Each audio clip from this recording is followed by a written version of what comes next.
이번에 학교 공부할 부분은 모의고사 4회차입니다. 4회차 모의고사는 특수용접기능사 출제 문제입니다. 함께 1번부터 공부하도록 하겠습니다. 1번 문제 보도록 하겠습니다. 1번 문제 보시면 CO2 용접 작업이라고 그랬어요. 자, CO2 용접은 이산화탄소 아크 용접입니다. 이산화탄소, 자, 이산화탄소를 CO2라고 그러죠. 여기에 아크 용접 되겠고요. FCAW라고 하죠.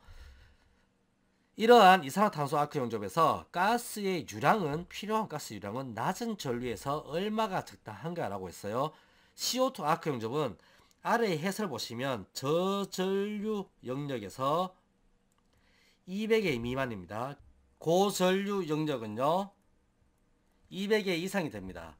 저전류 영역에서는 200의 미만일 때 가스 유량, 필요한 소모하는 가스 유량은 분당 10에서 15리터입니다. 요거 암기하셔야 돼요. 저전류는 10에서 15리터, 고전류는 200의 이상이고 15에서 20리터를 분당 소모한다. 암기를 해주시고요. 1번은 그래서 10에서 15리터에 해당이 되는 것이 1번의 정답은 1번이 되겠습니다.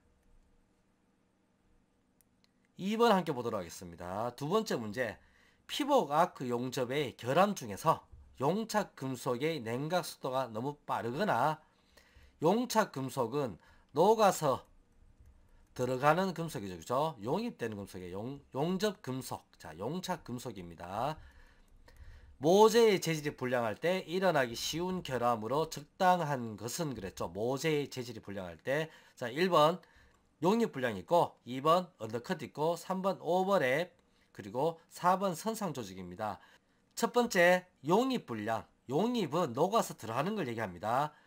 용입이 불량하다는 것은 잘 녹아서 들어가지 않는다는 얘기입니다. 이별량이 부족할 때, 열량이 부족할 때요. 잘 녹여주지 못할 때.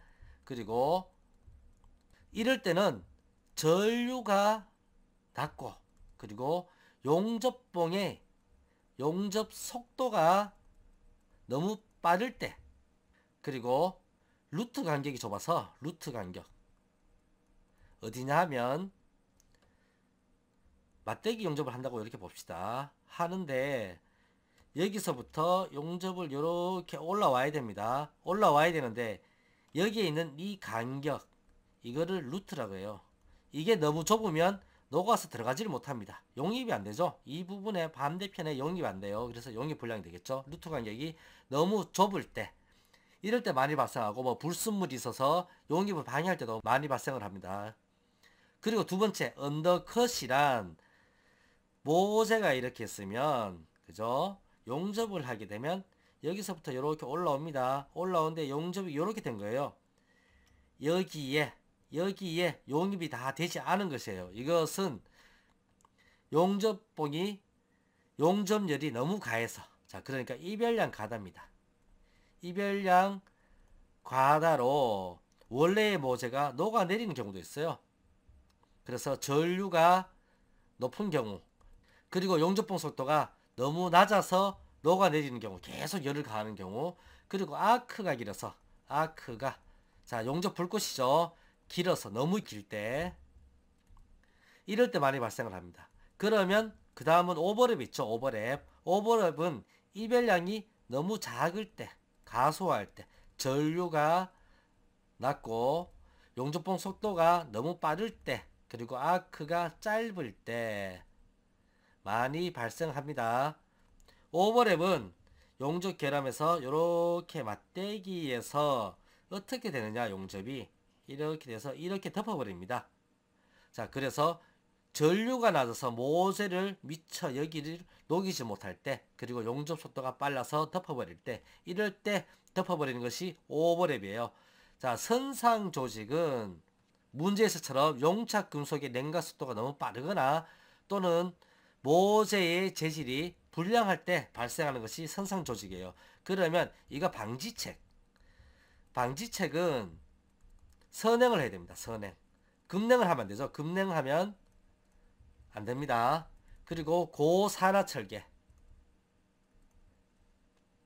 또는 저수소계로 용접해야 돼요. 저수소계. 자, 여기 소자 빠졌죠. 용접봉으로 용접해야 됩니다. 그리고 마지막으로 선행해야 되니까 예열, 용접 전에 예열, 용접 끝난 다음에 후열을 실시해야 돼요. 예후열을 실시해야 됩니다. 자, 그래서 2번 피복 아크 용접 결함 중에서 용착 금속의 냉각 속도가 빠르거나 모재의 재질이 불량할 때 일어나기 쉬운 결함으로 적당한 것은 선상 조직이 되겠습니다. 3번 다음 각종 용접에서 전격 방지 대책, 감전 방지예요. 감전 방지. 전기 충격을 전격이라고 그래요. 그래서 감전 방지 대책으로 틀린 것은 돼 있죠. 1번부터 보겠습니다. 홀더나 용접봉은 맨손으로 취급하면 안 되죠. 그죠? 자, 틀린 것이니까 잘 보세요. 틀린 거. 2번 어두운 곳이나 밀폐된 구조물에서 작업 시 보조자와 함께 작업한다. 자, 어두운 곳, 밀폐된 구조물은 반드시 2인 1조로 작업해서 한 명이 위험할 때도, 그죠? 위험할 때도 다른 사람이 구할 수 있어야 됩니다. 맞는 얘기고, CO2 용접이나 미그 용접 작업 도중에 와이어를 두 명이 교대로 교체할 때는 전원은 차단하지 않아도 된다. 자, 요거 전원은 차단하지 않아도 된다. 너무 위험한 그죠, 그죠? 위험하죠. 자, 그래서 3번이 정답이 되고 4번 마저 보면 용접 작업을 하지 않을 때는 티그 전극봉은 제거하거나 노즐 뒤쪽으로 밀어 넣습니다. 자, 용접 작업을 하지 않을 때는 전극봉을 제거하거나 노즐 뒤쪽으로 밀어 넣어서 감전을 방지해야 되겠죠. 3번은 정답이 3번이 되겠습니다. 4번 문제 보겠습니다. 각종 금속의 용접 부의 예열 온도에 대한 설명으로 틀린 것은 됐죠. 자, 예열이란 용접 전에 미리 가열하는 것이에요. 열을 주는 것이죠. 자, 왜냐? 모재가 온도가 너무 낮아서 모재가 너무 차갑거나 또는 급냉을 방지하기 위해서 급냉 방지. 그래서 예열하죠. 왜? 수소, 기공, 균열. 자, 균열은 수소나 기공에 의한 균열이 있을 수가 있고 경도가 높아짐으로써, 자, 경도가 왜 높아집니까? 온도가 낮으니까 냉각이 되면서 열 처리가 되어버려요. 그렇기 때문에 경도가 높아져서 잘 깨어집니다. 치성을 보인다 그러죠. 자, 이러한 예열 온도에 대한 설명으로 틀린 것은 해서 1번 고산력간 저하금강 주철의 경우 용접 홈을 50에서 350도로 예열한다. 맞는 얘기고요. 영강은 0도씨 이하에서 용접할 경우에 이음의 양쪽 폭을 100mm 정도를 40에서 75도씨로 예열한다. 영강은 통상 예열하지 않습니다. 하지만 0도씨 이하로 너무 떨어질 경우에는 50도씨로 예열을 해야 된다. 용접 위치를. 그래서 이 부분이 용접 위치면 양쪽에 이렇게 열을 가한다는 얘기예요. 각각 100mm 간격으로. 그리고 열 전도도가 좋은 구리합금은 200에서 400도씨의 예열이 필요하다. 맞는 얘기고요. 4번 알루미늄 합금은 500에서 600도씨 정도의 예열 온도가 적당하다. 안됩니다. 알루미늄 660도씨에서 녹아요. 660도씨 녹아내려버려요. 그래서 정답은 4번이 되겠습니다. 5번 보겠습니다. 다음 중에서 초음파 탐상법의 종류에 해당하지 않는 것 됐죠. 4개가 있는데, 자, 초음파 탐상법은 산모가 아기를 만나고 싶어 할 때, 그죠? 산부인과에서 많이 쓰기도 합니다. 산부인과. 그리고 음파 소리죠, 소리. 소리를 발생시켜서 재료 내부 결함을 봅니다. 내부 결함을 검출을 해내는 것이 초음파 탐상법입니다. 초음파 탐상법에는 3가지 종류가 있습니다. 아래 해설을 보시면 초음파 탐상법의 종류에 펄스 반사법, 투과법, 공진법 있죠. 자, 이거 3가지 있는데 여기에 해당되지 않는 것 감통법입니다. 감통법은 자분 탐상, 자장을 걸어서 철가루를 뿌려서 균열을 탐사하는 자분 탐상의 한 종류입니다. MT라고 하죠. MT, 마그네틱 테스트고요. 자, 여기에서 원형자하의 한 종류예요. 선형자하가 있고 원형자하가 있어요. 원형자하의 한 종류가 간통법입니다. 6번 보겠습니다. 납땜에서 경납용 용제가 아닌 것은 됐죠. 납땜 아래 해설을 보시면 연납용 용제가 있고 경납용 용제가 있어요. 경납은 굉장히 기계적 강도가 잘 나옵니다. 강도가 필요한 곳에 쓰는 납땜이 경납이 되겠어요. 연납용 용제는 연이죠. 연, 염화아연, 염산, 염화암모늄, 인산, 수지, 송진입니다. 자, 염염염 인수송이에요. 경납용 용제는요. 경납, 붕사, 붕산, 염산염, 알칼리입니다. 붕붕알염이에요. 붕붕알염. 붕붕알염 또는 붕붕염알 쓰시면 되겠죠. 그죠? 자, 그래서 납땜에서 경납용 용제가 아닌 것은 돼 있죠. 붕사, 붕산, 그리고 염산염, 알칼리 돼 있죠. 자, 염산입니다. 염산염이에요. 자, 염이 없어요. 그죠? 헷갈리시면 안 돼요. 6번, 3번입니다. 7번 보겠습니다. 플라즈마 아크의 종류가 아닌 것은, 플라즈마는 아크를 이행하는 방식이 세 가지가 있어요. 이행 방식 세 가지가 있는데, 먼저 첫 번째는 이행형 아크예요. 이행형. 자, 이행형 아크는 텅스텐 전극하고 텅스텐 전극과 모재 사이에서 플라즈마 아크를 발생시킵니다. 플라즈마 아크 발생 위치에 따라서 구분 돼요. 그리고 두 번째, 비이행형이 있어요. 여기 쉽죠? 이행형 있고 비이행형 있어요. 자, 비이행형은 역시 플라즈마 아크를 텅스텐 전극과 순행 노즐 사이에서 플라즈마 아크를 발생시킵니다. 그러면 마지막으로 있는 것이 뭐겠습니까? 마지막으로 있는 것이 요거 사이에 있는 거, 중간형 아크가 있어요. 아크의 발생 형태, 플라즈마 아크 용접의 아크의 발생 형태 세 가지 기억을 해두시면 되고요. 여기에 해당되지 않는 것이 4번형 텐덤형입니다. 텐덤형은 서브머지드 아크 용접의 종류 중에 하나예요. 텐덤형은. 8번 함께 보겠습니다. 피복 아크 용접 작업의 안전사항 중에서, 자, 안전입니다. 전격 방기 대책, 감전에 대한 것입니다. 아닌 것이죠. 아닌 거. 자, 아닌 거 찾습니다. 맞는 거 찾으시면 안 돼요. 이런 거 잘 보셔야 돼요. 1번, 용접기 내부는 수시로 분해, 수리하고 청소를 해야 된다. 수시로 분해, 수리하고 청소하면 안 돼요. 함부로 열면 안 됩니다. 함부로 열면 안 되죠. 바로 1번부터 정답 나왔어요. 자, 두 번째, 세 번째, 네 번째 같이 보겠습니다. 절연 홀더의 절연 부분이 노출되거나 파손되면 즉시 교체해야 되죠. 그죠? 맞습니다. 장시간 작업을 하지 않을 경우에는 반드시 전기 스위치를 차단해야 되죠. 감전 방지해야 되니까. 젖은 작업복이나 장갑, 신발 등은 착용하면 안 되죠. 그죠? 맞습니다. 자, 8번은 쉬운 문제고 9번 같이 보겠습니다.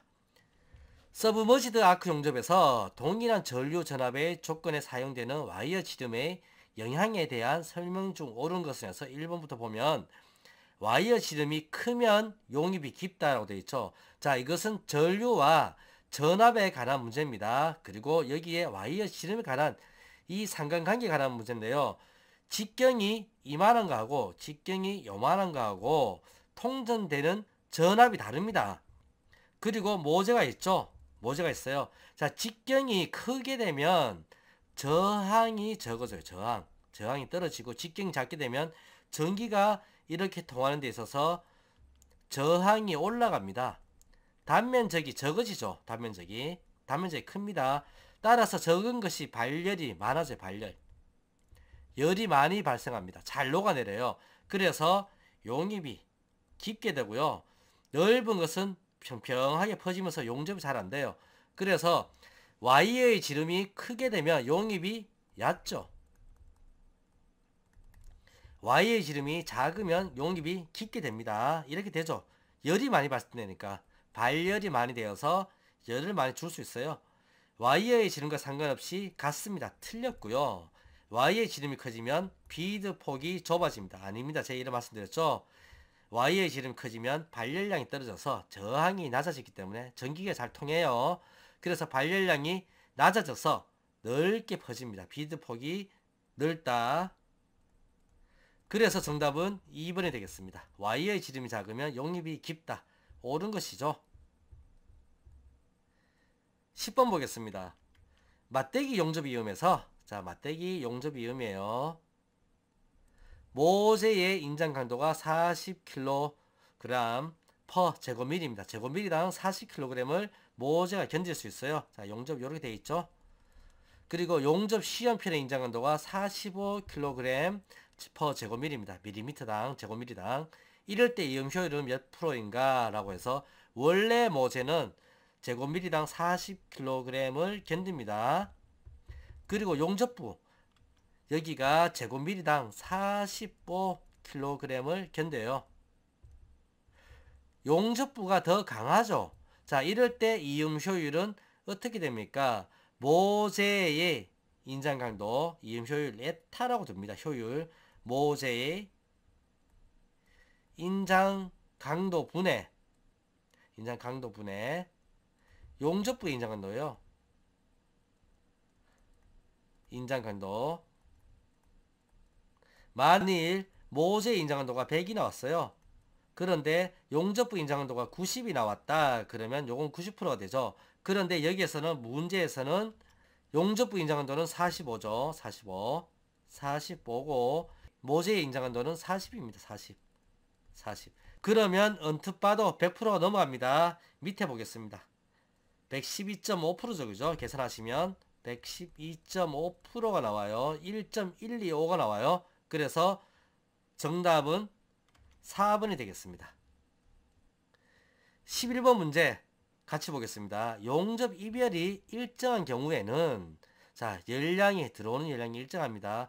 열 전도율이 큰 것일수록 냉각 속도가 빠른데 열 전도율이란 열을 전달하는 거예요. 열을 외부로 전달하는 겁니다. 외부로 전달. 이런 경우는 통상 구리가 열 전도율이 큽니다. 열 전도율은 전기 전도율과 비슷해요. 따라서 은이 제일 크겠죠. 그죠? 은이. 자, 그런데 다음 금속 중에서 열 전도율이 가장 높은 것은 되어 있죠. 구리, 납, 연강, 스테인리스 강입니다. 아래에 해설 참고해 보세요. 열 전도율 순서 은, 구리, 금, 알루미늄 순서예요. 연강 전에. 그리고 아래에 스테인리스 강 있죠. 자, 은, 구리, 금, 알루미늄 요 순서 외워 놓으시기 바랍니다. 요거 암기해 놓으세요. 그러면 정답은 1번이 되겠죠. 그죠? 구리. 12번 문제 같이 보겠습니다. 12번 문제는 전자렌즈에 의해서 자, 렌즈의 한 형태예요. 전자렌즈에 의해서 에너지를 집중시킬 수가 있고 고용융 재료. 자, 녹는 점이 높죠. 그죠? 자, 녹는 점이 높은 재료의 용접이 가능한 용접법은 자, 녹는 점이 나왔어요. 녹는 점. 그러면 뭘 씁니까? 고에너지 용접법 써야 돼요. 고에너지 용접법. 고에너지 용접법에는 레이저와 전자빔 용접이 있어요. 전자빔. 딱 요거 두 개가 있거든요. 그러니까 요거 암기를 해 두시기 바랍니다. 녹는 점이 고용융 재료의 용접에는 고에너지 용접법을 써야 됩니다. 그래서 문제 보시면 레이저 용접과 전자빔 용접 두 가지 다 나와 있어. 그런데 전자렌즈에 의해서입니다. 전자렌즈에 의해서 레이저는 가스를 써요. 가스 또는 뭐 루비, 다이아몬드 이런 거 씁니다. 다이아몬드. 그런데 전자빔 같은 경우에는 전자렌즈에 의해서 전자빔을 발생을 시켜요. 따라서 정답은 3번이 되겠습니다. 13번 문제 함께 보겠습니다. 자, 13번 보시면 다음 중에서 연납의 특성에 관한 설명으로 틀린 것은 되어 있죠. 1번부터 보겠습니다. 연납 때문에 사용하는 용과제를 말한다. 연납의 특성으로 관한 설명 중에서 틀린 것이니까 연납 때문에 사용하는 용과제 이거는 용접재료죠. 용접재료. 용접에서는 용접봉이에요. 용접에서는 용접봉. 그리고 납땜에서는 땜납입니다. 땜납. 납땜에서는 1번 맞는 말이고요. 2번 주석 납계 합금이 가장 많이 사용이 된다. 주석 그리고 납계 합금은 땜납에서 연납의 재료 중에서 가장 많이 사용이 되는 재료입니다. 기계적 강도가 낮으므로 강도를 필요로 하는 부분에는 적당하지 않다. 자, 연납은 기계적 강도가 약합니다. 잘 떨어져요. 기계적 강도가 우수한 것을 사용하려고 그러면 경납을 씁니다. 경납은 기계적 강도가 우수해서 용접에 접근하는 거죠. 자, 그리고 은납과 항동납 등이 이에 속하고 물리적 강도가 크게 요구될 때 사용을 한다라고 되어 있는데 4번의 은납과 항동납은 경납의 용과제입니다. 경납의 뗀납제죠. 그죠? 그래서 정답은 4번이 되겠습니다. 14번 보겠습니다. 일렉트로 슬래그 용접에서 사용되는 순행식 판의 재료는 일렉트로 슬래그 용접은 판재가 이렇게 있고요. 있으면 여기에 앞에 순행 동판을 붙입니다. 그래서 물이 들어와서 나가면서 용접을 시켜주죠. 그리고 이 상태에서 여기에 안에서 용접을 해서 슬래그 안에서 용접봉을, 이게 슬래그예요. 용융 슬래그 안에서 용접봉을 녹여서 용접하는 것이 일렉트로 슬래그 용접입니다. 자, 이럴 때 여기에 사용되는 순행판, 냉각수가 들어와서 나가죠. 잘 식혀줘야 돼요. 열 전도율이 높은 동을 사용합니다. 15번 문제. 용접부의 균열 중에서 모재의 재질 결함으로써 관계일 때 기포가 아변대에서 생기는 것으로 설퍼밴드와 같은 층상으로 편제해 있어 강제 내부의 노치를 형성하는 균열은, 여기서 중요한 포인트 하나 있어요. 모재의 재질 결함, 모재. 자, 이거 용접 결함이 아니란 얘기예요. 용접으로 인한 결함이 아니죠. 원래 모재, 재질 결함. 중국산 판재를 안 써야 되는 이유가 여기 있어요. 자, 재질 자체가 좋지 않다. 자, 이거 모재의 재질 뭡니까? 모재 재질은 라미네이션, 바로 라미네이션 균열이에요. 나머지 루트 균열, 응력 제거 풀림 균열, 자, 크레이터 균열, 이건 다 용접 결함이에요. 용접으로 인한 결함이에요. 그런데 라미네이션 균열은 용접부를 보시면 용접을 했는데 용접을 이렇게 했어요. 균열이 어디 갑니까? 용접부에 가는 게 아니라 이 판재 내부에 수소 같은 것들이 미리 있어서, 기운 같은 것들이 있어서 판재를 제작할 때 롤러에 의해서 아변을 하게 되면 눌려서 균열이 가 있는 거예요. 이게 라미네이션 균열이고, 루트 균열은 용접부를 보게 되면 요렇게 해서 요렇게 용접을 했어요. 여기에 루트부에 균열 가는 것. 응력 제거 풀림 균열은요, 용접부가 다시 열을 받았을 때, 재열 받는다 그럽니다. 다시 열을 받았을 때 균열 가는 겁니다. 이거 재열 균열이거든요. 재열 균열입니다. 이거는 주로 보일러강, 열 받는 보일러강이죠. 보일러나 이런 경우에 많이 발생돼요. 그리고 크레이터 균열. 자, 요것은 용접 비드가 이렇게 있어요. 여기서부터 진행을 합니다. 그러면 비드가 이렇게 올라오고 마지막에 여기서부터 용접봉을 뗍니다. 그러면 이 부분에 균열이 가는 것이 이 부분이 크레이터죠. 용접이 끝나는 부분 또는 시작하는 부분에 가는 균열이 크레이터 균열입니다. 자, 그래서 15번은 정답이 1번이 되겠습니다. 16번 보겠습니다. 16번은 심용접법에서, 자, 심용접은 판재를 두 개를 겹쳐 놓고요. 자, 아래에도 판재가 있어요. 자, 겹쳐 놓고 전기 통전에 의해서 롤러가 지나가면서 용접을 선용접을 하는 거예요. 선형으로 용접을 하면서 쭉 지나가 버리죠. 자, 이러한 심용접에서 용접 전류의 통전 방법이 아닌 것 됐죠. 심용접의 통전 방법 세 가지 있어요. 단속 통전, 그리고 연속 통전이 있고요. 그리고 맥동이, 자, 심장 박동이 뛰는 것처럼 맥동 통전이 있어요.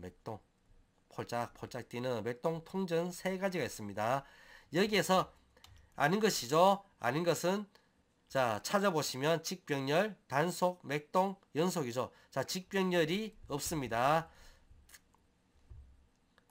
17번 보도록 하겠습니다. 17번 보면 용접부의 결함이 오버랩일 경우에 보수 방법. 자, 용접부의 결함이 오버랩. 용접이 이렇게 되어 있습니다. 모재가 있고요. 개선 쳤고 용접을 이렇게 했어요. 자, 오버랩입니다. 자, 요거 오버랩이죠. 오버랩. 오버랩 같은 경우에는 이 부분에 용입이 잘 안 되어 있어요. 잘 붙어 있지 않습니다. 전류가 약해서. 따라서 이럴 때의 보수 방법은 일단 가는 용접봉을 사용해서 보수한다. 틀렸어요. 이거는 주철 보수예요. 주철 보수. 주철은 열을 받으면 안 되기 때문에 가는 용접봉으로 살살살살 해야 됩니다. 1, 2부분을 깎아내고 재용접한다. 맞는 말이에요. 이러한 용접부의 결함은 결함을 제거를 먼저 합니다. 제거. 다음에 보수를 해야 돼요.